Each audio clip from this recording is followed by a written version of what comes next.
श्री कृष्ण कहते हैं, मनुष्य जीवन का सबसे बड़ा धन उसका कर्म है। ना पैसा, ना पद, ना रिश्ते। जो तुम्हारे साथ अंत तक जाता है वो सिर्फ और सिर्फ तुम्हारा कर्म होता है। मनुष्य अक्सर पूछता है, मैं अच्छा करता हूं फिर भी मेरे साथ बुरा क्यों होता है? कृष्ण मुस्कुराकर कहते हैं, फल मिलने में देर हो सकती है पर कर्म कभी व्यर्थ नहीं जाता। जिस दिन तुम बिना स्वार्थ के किसी के आंसू पोंछते हो, जिस दिन तुम बदले की भावना छोड़कर माफ कर देते हो, उसी दिन तुम्हारा कर्म तुम्हारी आत्मा को मजबूत बना देता है। श्री कृष्ण कहते हैं, अच्छा कर्म कोई दिखावे की चीज नहीं है। ये वो दीपक है जो अंधेरे में भी जलता है, भले ही कोई उसे देखे या नहीं। मनुष्य को ये भ्रम रहता है कि लोग क्या कहेंगे, दुनिया क्या सोचेगी, पर कृष्ण कहते हैं, दुनिया नहीं, तुम्हारा अंतरात्मा गवाह बनती है। जब तुम सही रास्ता चुनते हो तो शुरुआत में तुम अकेले होते हो।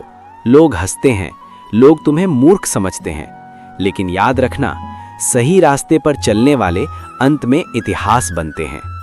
श्री कृष्ण ने अर्जुन से कहा था, कर्म करो, फल की चिंता मत करो, क्योंकि जो फल के पीछे भागता है वो डर से भर जाता है और जो कर्म पर ध्यान देता है वो निडर हो जाता है।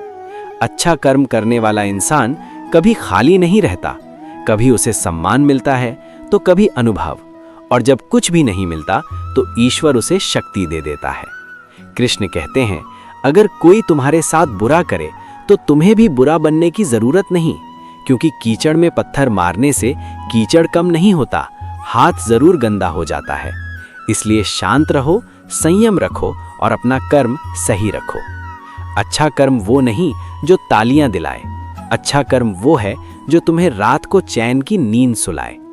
कभी किसी भूखे को खाना खिलाओ, कभी किसी टूटे इंसान को हिम्मत दो, कभी किसी के विश्वास को मत तोड़ो।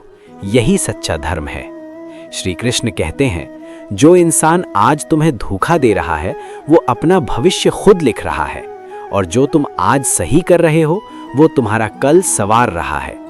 इसलिए चाहे हालात जैसे भी हों, चाहे लोग साथ दें या छोड़ दें, अपने कर्म को मत छोड़ना, क्योंकि अंत में न भगवान पूछते हैं न दुनिया, सिर्फ कर्म बोलता है।